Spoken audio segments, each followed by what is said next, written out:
I have to apologize.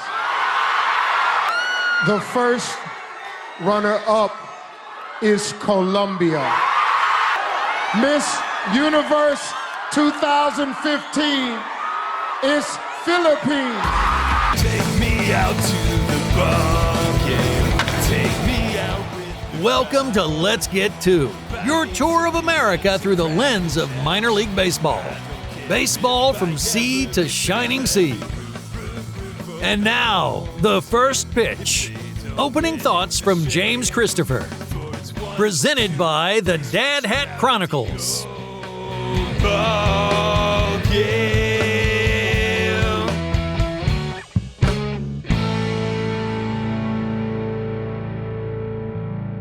And welcome to Let's Get To. I'm your host, James Christopher. We have a fun episode for you today. Paul Caputo is here. Erik Mertens is here. And you know when those guys are on the show, we're going to have a blast. But before we get to them, we got to do a little business first. Now, 2 weeks ago, Jessica and I took our final ballpark trip to see the Portland Sea Dogs. And yes, starting next week, we'll have more episodes covering the teams from the summer. The aforementioned Sea Dogs, the Martha's Vineyard Sharks, the Keene Swamp Bats, the Billings Mustangs, the Cape Cod League, and on and on. Partly because we shoot all of this stuff in the summer and then we schedule when we want things to be released. But when we got on the plane to come back to Texas from Maine, it meant that we had to start working on the next phase in the Let's Get To season, which is the announcement of the nominees for the Let's Get To Awards, now known as the Dotties. The internet spoke. I listened because I'm a man of the people. So the Let's Get To Awards, we do them for a couple of reasons.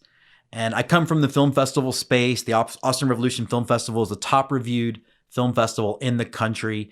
And the motivations that we give awards there are the exact same that we do for Let's Get To and for our minor league teams. We believe, first and foremost, in telling people when they've done the right thing, or when they've done a good thing, or when they've excelled at the thing that they're doing. Indie film, minor league baseball. Not all of them are equal. Some of them are reaching a height that maybe others aren't. And I think that it's important in the world when people are working hard. And again, both groups of people.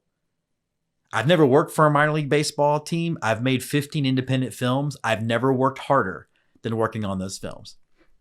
So I think it's important, if you care about the industry and you care about it progressing, to stop and pat people on the back for doing that work.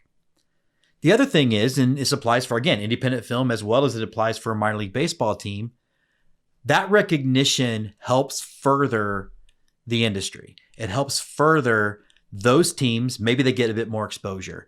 Maybe people see that they've won an award, and so now more media wants to reach out to them. Maybe they sell more hats. If they sell one more hat, that's worth it to us. So that's the motivation for doing it.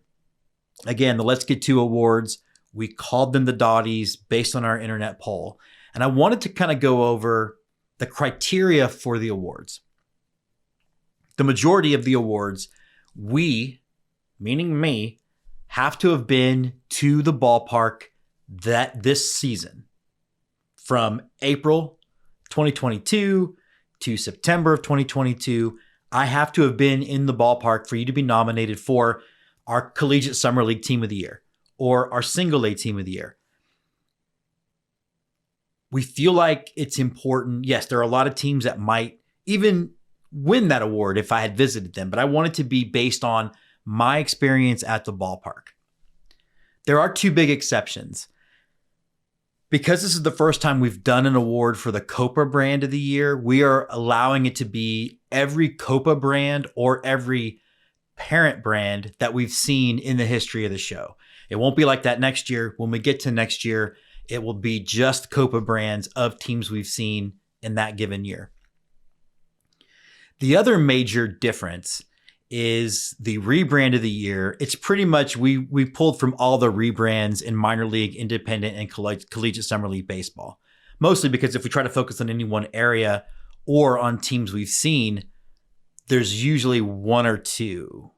There might be one or two this year that we've seen.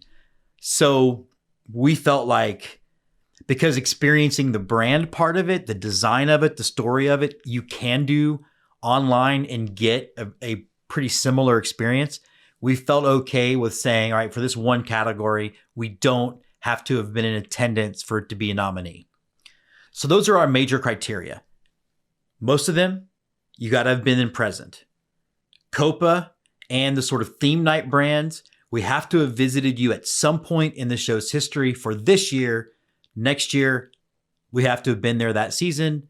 And the rebrand, it's pretty much open to every team that changed identities, changed names, or even redid logos and uniforms. So that's the criteria for the Dotties. So let's get to awards. Enough noodling around.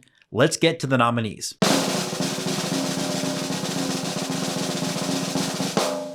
And now we at Let's Get To and Twitchy Dolphin Media are proud to reveal the 2022 Dottie Award nominees. And the nominees are, as promised in the intro, we have Erik Mertens, producer of Let's Get To, but more famously known as Erik the Peanut Guy. We have Hi. Paul Caputo. How's it going, Erik? I'm great. I'm excited to see you and Paul. Well, we're excited. That's what I said. We're excited. I'm so excited to see you guys. It's always fun. I said that in the intro. By the time this episode drops, you should be getting close to getting hitched. Whew. Oh, Yes, man. I can't wait. I can't wait to marry Karina, and I can't wait for wedding planning to be over. That's the Luckily, we have a small audience because you're not really supposed to admit that to a lot of people. Oh no. Well, Yeah. I think she's ready for the whole planning part to be able to. Would imagine so. And I'm very, very excited for you guys. Thank you. Also joining us, Paul Caputo. He is a contributor to Let's Get To and the host of Baseball by Design. Paul, hola, you wore a tie. Look at that. I wore my favorite tie for this. This is, this is a big night here. It's we're giving out awards, or we're at least announcing nominations anyway. Yeah, we're announcing And- nominations, and look at that. We've got a little. Yeah. I'm wearing my Vinieros hat, courtesy of my recent trip to the Tri-City Dust Devils, where Erik Mertens and the team just rolled out the red carpet. It was unbelievable. What an experience that was. And so I was very lucky to get to go to baseball with both of you guys this year. We went, Jim, you and I went to a double header of the Rocky Mountain Vibes. That was so much fun. What a blast that was. And then after dropping my daughter at college, I got to go to a baseball game in Pasco, Washington. So a couple of great formative experiences this year for sure. And I have a feeling the Veneros and the Noodlers will be hearing from later in the episode. Yes. Oh, that's a teaser. We call that a teaser in the business. So we've already explained the rules to people. It's sort of what our qualifications are. I'll run them by you guys just so you know where the nominations kind of came from. So essentially, for every single award -3, we have to have attended them this year. Okay. The exceptions for this year are for our COPA of the year and our sort of alternative brand of the year. Because they're new, we're allowing those nominations for teams we visited within the history of the show. Nice. Next year, it'll be where we went that year. And then the rebrand, it's pretty much fair game because honestly, who can get to all the rebrands in one year? Yeah, I mean, that's a dream of mine, just to hit the new rebrands. yeah. Sorry, man. Sorry, old team. But Yeah. but I guess we can, no time like the present, we will jump into it. I wouldn't say that the awards go from sort of, I guess I don't want to say less important to most important, but we have our named awards sort of at the end. And we've got our stuff pulled up. So I'm going to start out with nominating my collegiate summer league team of the year. And first of all, before we do that, I'd never been to a collegiate summer league game until the pandemic, and I've now fallen in love with that level of baseball. Oh man, Like, right? I love it so much. So our nominees are the Seguin River Monsters, the Traverse City Pit Spitters, the Spearfish Sasquatch, the Casper Horseheads, the Keene Swamp Bats, and the Martha's Vineyard Sharks. All what a blast that we were at for all those games. So it's going to be a stiff competition for the winner. I don't know how you pick a winner out of that group. I'm going to say that for every category. I don't know how you pick a winner out of that group.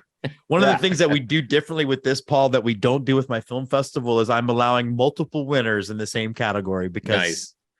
it's not That's ties, right. it's celebrating. Yeah, that's right. Well, congrats. So to there all can those be nominees. ties. Oh, especially if they're baseball ties. That's Baseball right. ties. Ties This is a go night to- full of baseball ties. That's it. Mr. Mertens, you're up. Okay, this is the category for independent or partner league team of the year. Okay, I'm embarrassed to say this because I've been to 3 of these places, but not the first one, and I'm not from Texas. Is it Cleburne? It's Cleburne, yeah.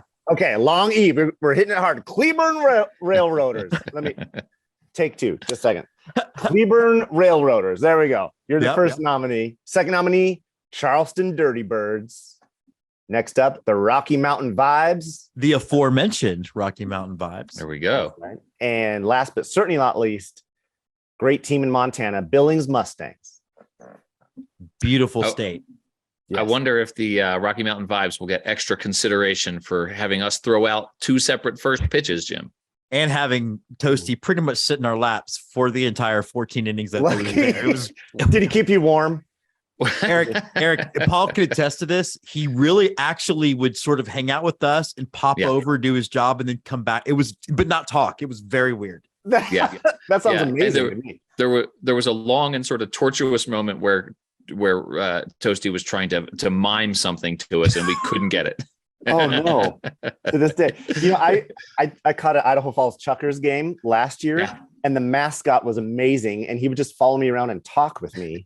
He would wait. He'd wait till kids were gone. Oh, Like, good. I think he might have recognized me from Twitter, so we were like catching up, and he was a great guy, but it was Yeah. weird to talk to a man in a bird suit the whole time. Well, I've reached out to a mascot to come on and we will like black out, we'll blur out their faces and pitch shift the voice so we don't know who it is, just to sort of get the inside scoop on what it's like to be a mascot. The Mascot Protection Agency. Absolutely. Yeah. Paul, you're up, my friend. I have to say too, before I go here on my next category, I went to a Las Vegas 51s game once and I had press credentials, went into the press box and there is their mascot who was essentially Jar Jar Binks, but was called Cosmo.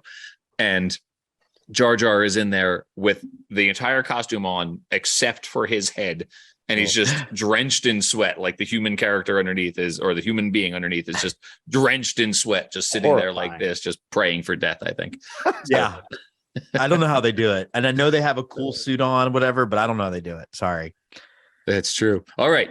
The category that I am listing the nominees for is the single A team of the year. And just 2, but 2 great ones. Again, I don't know how you're going to choose out of this list.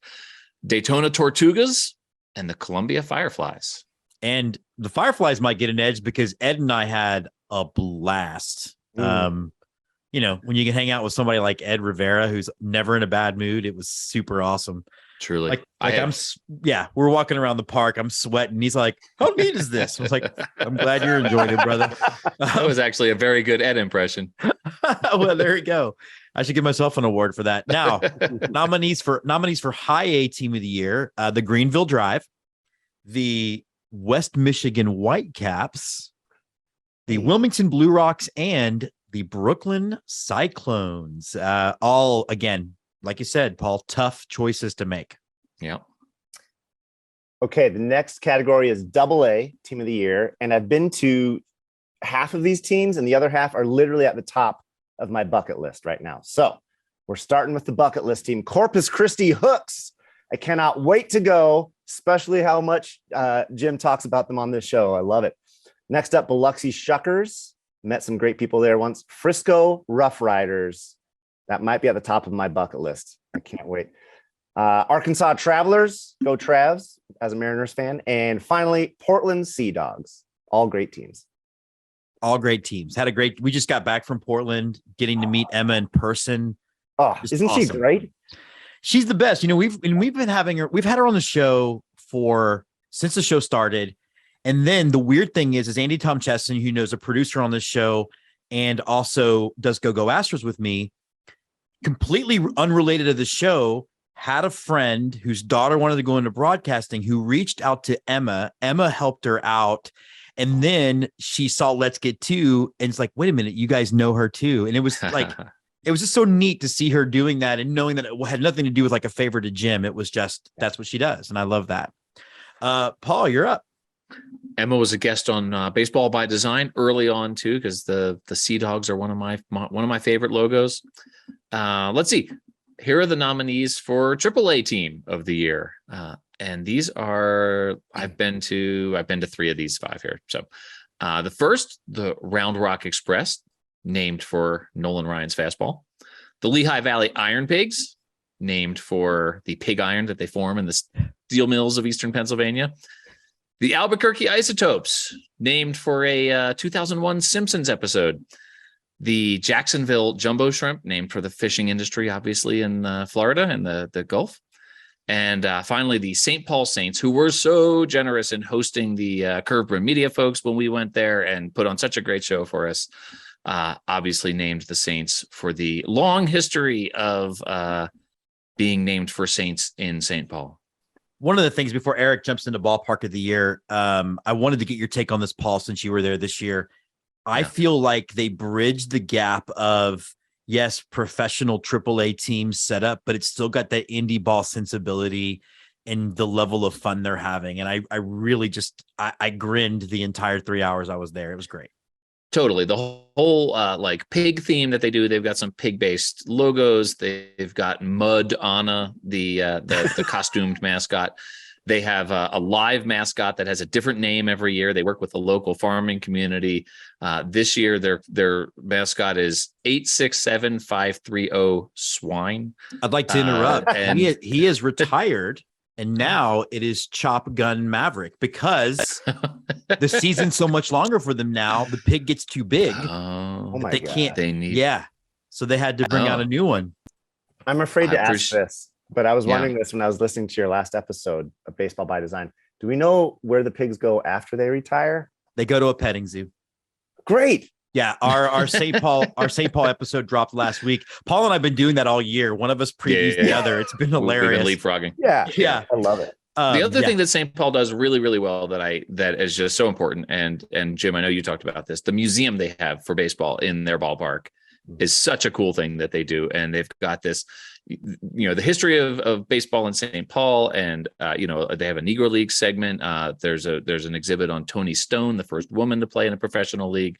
Just an incredible thing that they do there with that. And so they, like you say, they have a great time. They're so much fun. Terrific ice cream helmets, I have to point out. But then also, like, they take very seriously the business of being part of the community, and that museum is a big part of that, I think. Yeah, it's Erik. Have you been out there yet? No, I can't wait to. I don't know that I've seen a ballpark museum like that one. Honestly, it would be worth $10 to go in and just to look there. It was epic. All right, Erik, you have Ballpark of the Year. Hey, now, other than branding of minor league baseball, I love visiting ballparks. So I'm glad I got tagged with this category here. It's as if I know you. Right? Yeah. You put some thought into this. This isn't just random. I can tell. And Jim, once again, I need your help because I've heard that this pronunciation is different depending on what region you live in. And I need the real Texan accent. Is it Whataburger? It's Whataburger. Yeah. Whataburger Field. Yeah. Corpus You did it. Okay. Next up is Riders Field, the Frisco Rough Riders. I'm going to just move the Excel sheet over so I can. Okay, there you go. Rio Grande Credit Union Field of the Albuquerque Isotopes. Coca-Cola Park, the Lehigh Valley Iron Pigs. CHS Field of the aforementioned St. Paul Saints. Jackie Robinson Field with that great statue of Jackie, Daytona Tortugas. Hadlock Field of those beloved Portland Sea Dogs. And last but not least, Segra Stadium, Columbia Fireflies. It's Segra, right? Segra? I think it's Segra. I think it's actually Segra, I think, because there's two. Fireflies, I'm sorry. Yeah, there's two Segra ballparks because I think the Woodpeckers, right, Paul, are also in a Segra. Okay. You got me. I don't know the answer. They might be Segra Field and one is Segra Stadium. Right. Yeah. Segra Stadium. I have a great memory of visiting the Fireflies. Went to a game there years ago, and we parked like in this unfinished parking lot that was like a field with trees in it? It's a little more finished, but it's not. Is it? much Okay. more finished. But what was cool is that you have this feeling of walking through almost this forest, and then you see lights shining through almost like literal fireflies, and you get through this clearing, and there's this beautiful ballpark with neon yellow signage and lights. And anyway, yeah, great stadium. When we went, Ed and I parked near the top of this 5-floor parking garage, and it became pretty obvious that we were the only ones parked there. And I think we spent half the game going, are we going to get towed? Like, is this going to be anything to happen? So, okay, brand of the year. And this is sort of doing everything right, all of it at once. And we have nominees, the Corpus Christi Hooks, the Portland Sea Dogs, the Columbia Fireflies, your Travis City Pitspitters, the Martha's Vineyard Sharks, the Spearfish Sasquatch, the Frisco Rough Riders, and the Lehigh Valley Iron Pigs. And one of the notes on the way when we'll do the final judging on this is we're going to obviously handicap, Spearfish doesn't have the resources that Portland does. So we'll handicap how we kind of evaluate those, but that's the brand of the year. And now, Erik, you're back with rebrand of the year. Brand and rebrand. This first nominee, I tried 3 different times to go visit this year because they're kind of in my neck of the woods. Yeah. And I cannot wait to get there because the ballpark and just the region itself. Anyway, I don't want to play favorites. The first nominee is the Glacier Range Riders in Kalispell, Montana, near Glacier National Park. Next up, the Green Bay Rockers, the Aberdeen Ironbirds. I'm actually actively buying one of their new hats. I love that rebrand. I love it so much. Isn't it cool? Yeah, I do. I love it. Brings out the kid in you. I love it. Yeah. It's like a throwback to their original brands too. So it's kind of cool. Really cool. Great colors. Yeah. Next up, the Charleston Dirty Birds. They do such a good job. Followed by the Ashboro Zookeepers, the Staten Island Fairy Hawks, which have resurrected this ballpark. That's one of the gems. Yeah. The Sugarland Space Cowboys, by the way. Ooh, hey, there's the Aberdeen Ironbirds hat. There we go. Yeah. There it is. And speaking of the Sugarland Space Cowboys, Jim, you went to their rebrand unveiling and bought me a hat. I did. I got one for Paul too, right? Did I not get You totally did. It's Look on at the wall in the recording studio. Yeah. Oh, you got it here, Erik? My hat's right there. I see it actually, weirdly enough. Mine's right up there. Oh, there it is. So Perfect. Yeah. We're doing job interviews at work right now. We're hiring a couple positions, and this one person came in knowing that I like minor league baseball. They had done a little bit of research, and she was a Houston Astros fan, and she says, and she was from Corpus Christi, and she says, "Oh, we have the Corpus Christi Hooks there, and that's an Astros team." And she says, "We also have a really fun one called the Sugarland Skeeters." And I was just like, "No, you don't." No job for you. Good try, lady. You're done. Get out of here. I'd be remiss if I didn't name the final nominee for rebrand or new brand of the year, which is the great team up there, Battle Creek Battlejacks. The end. I'm done. The end. I will say this about the Sugarland Space Cowboys, and obviously we don't know who won or whatever, but it was one I know I talked to Paul about this before I went. I was very unsure of, and then when the brand came out, I was sold. Like it was, yeah. Well, Jim, you've talked a lot, and I'm glad you do because you keep bringing it up. Because here I am, I work for an affiliated minor league team, so there are some things that I want to say or ask, but I'm like, maybe I shouldn't. So I love that you do. You've asked, with MLB's growing involvement / control of the minor league landscape, would rebrands just become renaming affiliates after the parent club? Would it be too close of a tie-in? And I, from afar, because I've never been to the Houston area or Sugarland, but from afar, I think they did it great. Yes, they incorporated some colors. They incorporated the Astro theme, but it's its own identity. It's got its own colors. The logos look great. I thought they knocked it out of the park. I categorically did too. Now, this is one of my favorite categories coming up. Mr. Caputo, you are up. All right. For theme night brand / look, we've got some great ones here. We've got the Corpus Christi Hooks and their Blue Ghosts, which Jim and I talked about on my podcast, actually. Yeah. We had an episode where Jim came on. We spent 10, 15 minutes talking about the Blue Ghosts. That was fun. The West Michigan Whitecaps, who went as the Grand Rapids Dam Breakers. the Durham Bulls, who have a lot of alternates, a lot of theme nights that they do.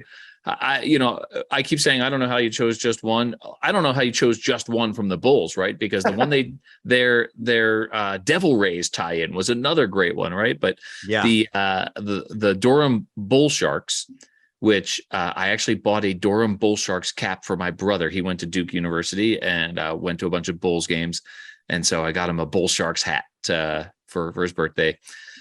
The Portland Sea Dogs, who went as the main Whoopie Pies. I know that my Reading Fightin' Phils would have something to say about the actual origin of Whoopie Pies there. So, contested drama. Whoopie Pie drama. It's the best kind of drama. Yeah, really. The Brooklyn Cyclones, who went as the Brooklyn Marble Rye, another one of their Seinfeld nights, which was hilarious. The Lehigh Valley Iron Pigs, who went as the Lehigh Valley Iron Mutts. The Tulsa Drillers, here's Jim wearing his shirt. They went as the Tulsa Noodlers, which is a great piece of Americana, right? Like the noodlers, like it's the technique of fishing, I think specifically for catfish with your bare hands and like trying not to lose fingers in the process. And that's why you've got this enormous fish eating a human being as the logo for the noodlers. So that is a funny one. And then, ladies and gentlemen, you may have heard of this one. You may have heard of this one that I'm about to name right now. Your Tri-City Dust Devils, yes, Tri-City Rooster Tails. I got that wrong, right? It's the Columbia River Rooster Tails, right? Yeah, That's I think right. well, you didn't get it wrong. Thanks for saving me and the embarrassment. I typed it wrong. The Paul, Columbia. You're a mensch. You're the guy that jumps on the hand grenade. I love it. You know, Captain America. You're Captain America. The Columbia River Rooster Tails. I got to interview Erik for a sportslogos.net article about this team and what it means, and the rooster tail being a reference to this crazy boat race that happens on the Columbia River there, and the wake that the enormous wake that these things leave looks like a rooster tail. Like I had no idea. I had no idea what that was until Erik explained it all to me. And when I was there, I was going to say I got myself a Rooster Tails t-shirt. I tried to get myself a Rooster Tails t-shirt, but they had like flagged me and they said, your money is no good here. And they just made me walk out of the store without it. So Erik had let everyone in the ballpark know that my money was no good there. Because every time I tried to buy something, they would not let me. Erik does that, which is why he's beautiful. And it's almost like we'll have a reference to his generosity later in the show.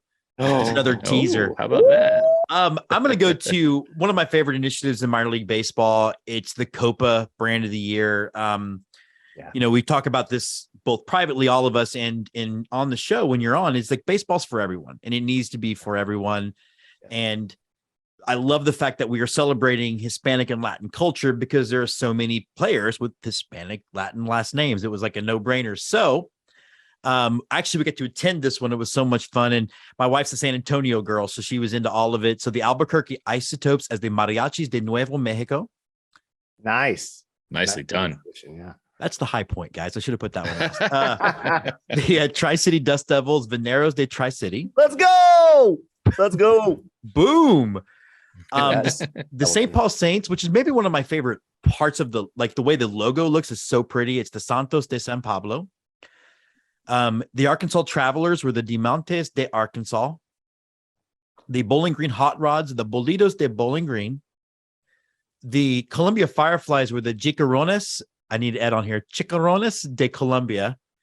And then the Columbus Clippers were the Veleros de Columbus, excuse me. And then the Greenville Drive with the Rañas del Rio. So a lot of fun. And again, tough competition, like you said, Paul. Indeed.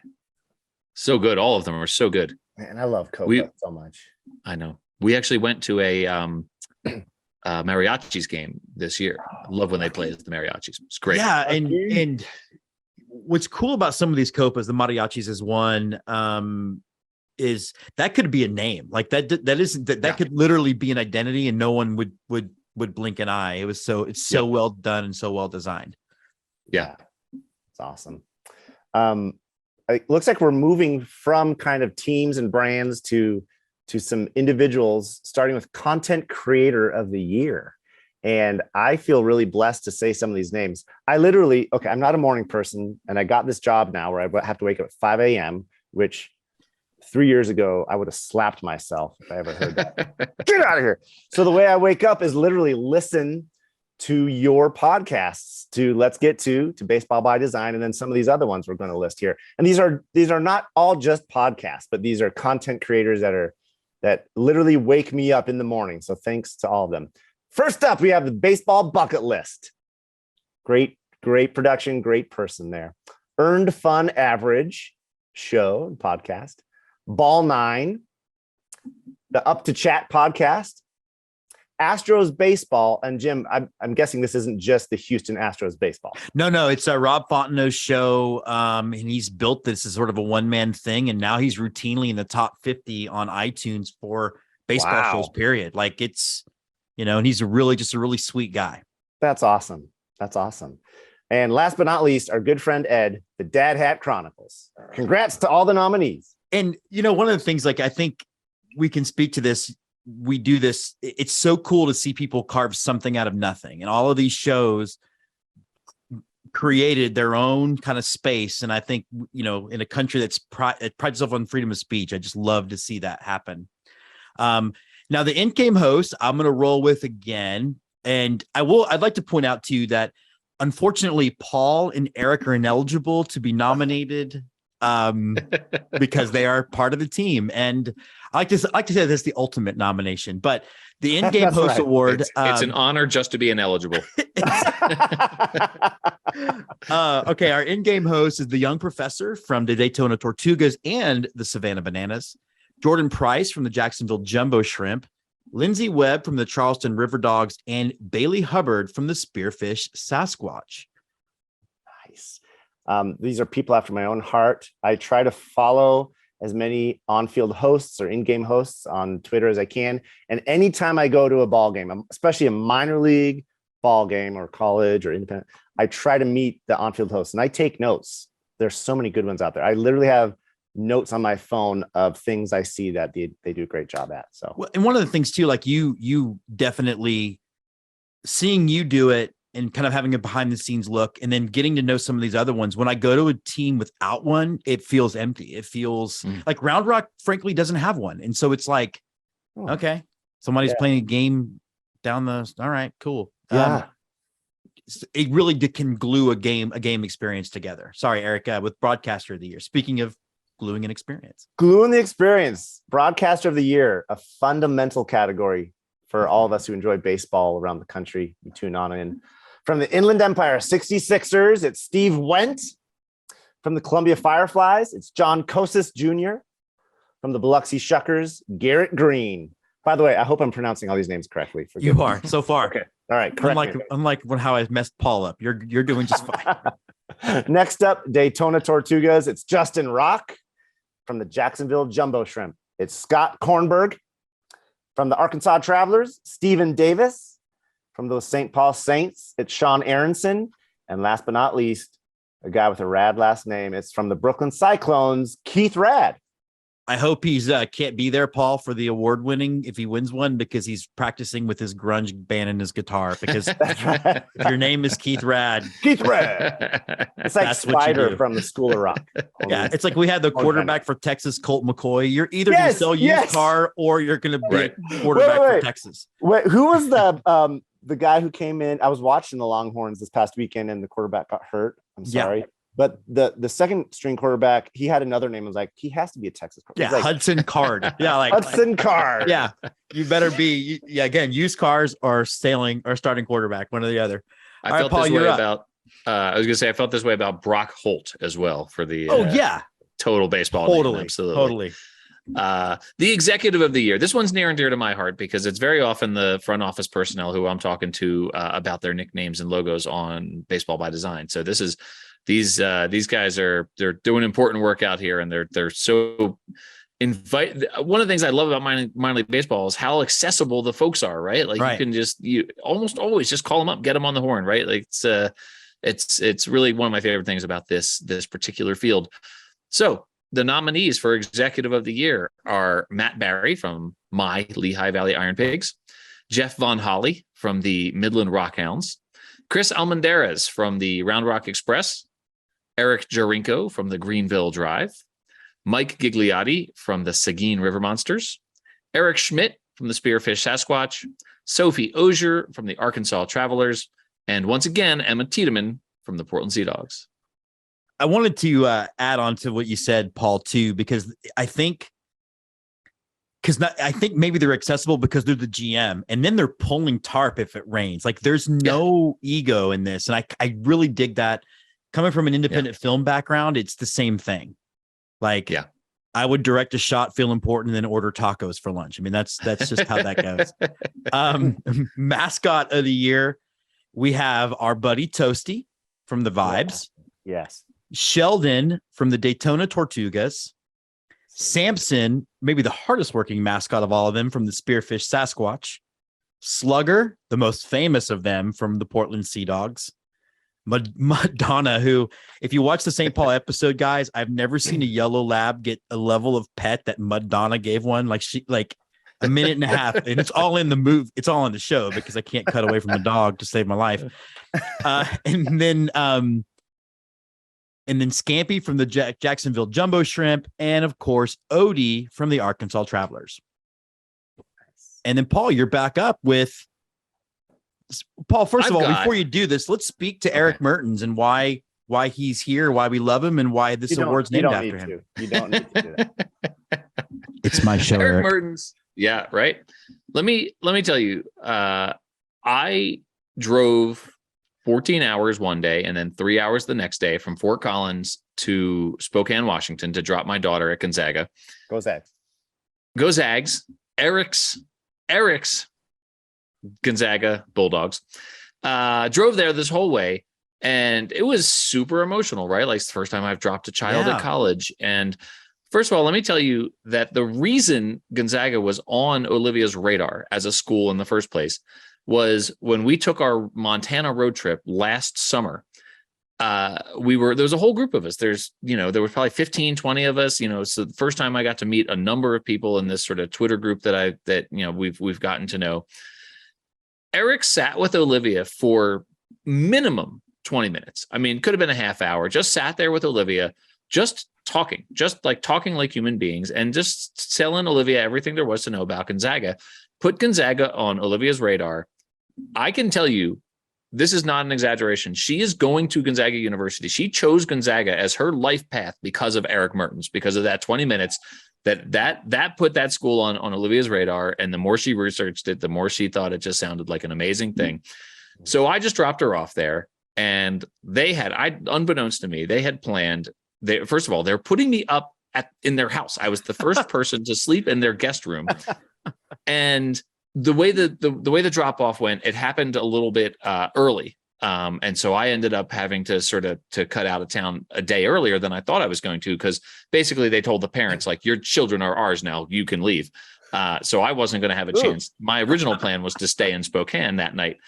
And then go to a Dust Devils game the next night. So I called Erik I texted Erik, and I'm like, hey, could I come tonight instead of tomorrow? And I'm just thinking, I'm just going to a baseball game. That's not that big a deal, right? So long as the guest room is okay. And if not, I'll stay in a hotel or whatever.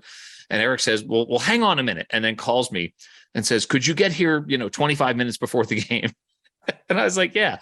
Little did I know, the red carpet, as I mentioned before, that they had rolled out for me was just incredible. And I won't go into too much detail, but it was just, I felt like so at home, and I was already feeling a little vulnerable after dropping Olivia off at college. Yeah. And we had spent the day meeting people that Erik told us to go meet. And then, I left her in a room by herself with an hour to kill before her first event. So my heart's all in knots. Right. And then I get to this baseball game, and I just get treated like freaking royalty at this game. Right. And so, and it's pure, I've been to a lot of baseball games and not been treated that way. And it's because of the spirit of baseball that Erik engenders. And it's just an incredible thing that Erik brings to this whole community and to everyone he touches. And the effect that Erik has had on my life, even though we've only met in person a handful of times, has been truly profound. And so, Erik, there's a reason this award is named for you.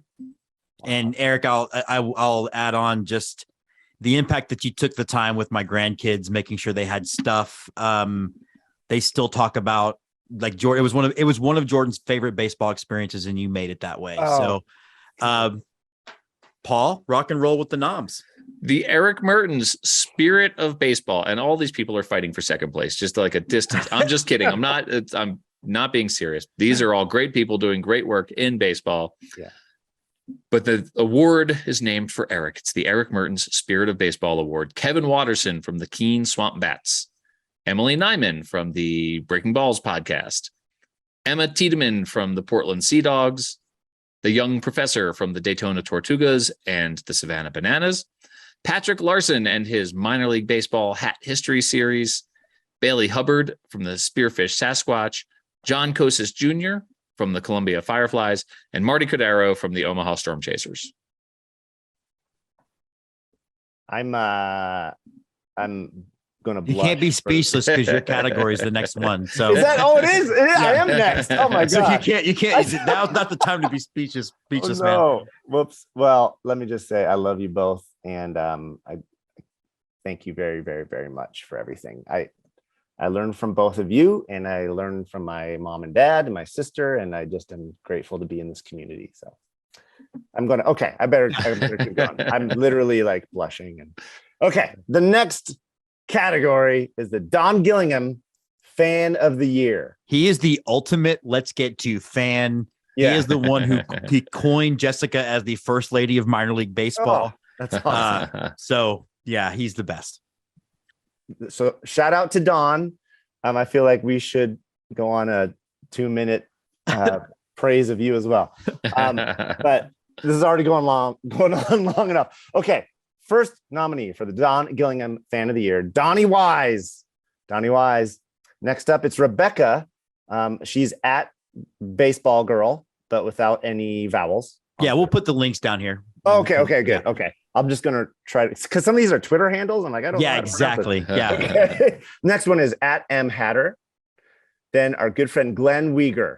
Glenn from Jacksonville, Florida, who's taken it upon himself to coordinate some of these meetups. God bless you, Glenn. Stephen Preston is the next nominee. And then at Donald R. Miller 7, followed by at Space Cowboy in SL. I wonder what team they root for. Next up, Anthony Boyer, followed by at Baseball Escape. And then last but not least, the guy I met in Biloxi when we were at a Shuckers game. And then he came to a Dust Devils game like the day after Paul was here. It's Zach Beeson. I got to meet Zach in Columbus briefly, and I thought I was going to be with him. Yeah, I thought I was going to be with him at the game in Pasco there. So is this an appropriate time, by the way, for me to hold up my Let's Get to award from 2020? Yeah. See, I need to replace that with one of the new buckles because we decided I need a buckle. Yeah. This So one's we'll from do the 2020. Twitter Yeah. follow of the year here. So and we have two more categories to go. And Paul, you're up next with one of the ones that I'm the biggest fan of. such an important category. And Jim, you do such a good job of featuring the great work that women in the sport are doing. And so great job by you on that front. And I always enjoy hearing the perspective and the work that they're doing out there. Kaylee Goodell from the Rocky Mountain Vibes, Bailey Hubbard from the Spearfish Sasquatch, Lindsay Webb from the Charleston Dirty Birds, Jordan Price of the Jacksonville Jumbo Shrimp, Hannah Bronkema from the Traverse City Pitspitters, Taylor Robinson from the Cleburne Railroaders, Sophie Osier from the Arkansas Travelers, and once again, Emily Nyman from the Break Balls podcast. Yeah, it was cool when I talked to Emma about naming the Woman in Baseball Award after her. She was very, very, I think, touched. So I'm actually going to do an audible. And Erik, I want you to go ahead and do the last one, the Ben Hill Person of the Year, and talk a little bit about Ben, and then that will wrap us up. Jim, did you just save me, by the way? Did I forget to say Emma Tiedeman Woman in Baseball Award? Was that was you saving me there? So I apologize. The Emma Tiedeman Woman in Baseball Award. It's just called rewriting, bro. I'm used to it. We'll do it. That was so smooth. I didn't even notice. This is good improv. One of the very, very first people I ever heard about or knew about that loved minor league baseball kind of as much as I did, but even more so, and kind of helped bring me into this world, is Ben Hill from the Ben's Biz blog. Benjamin Hill. He's a humble dude. He lives in New York. He's from around Reading, Philadelphia area. And Ben, we love you. It's been an honor to get to know you over these years and to meet you in person. So this is the Ben Hill Person of the Year. And I didn't even.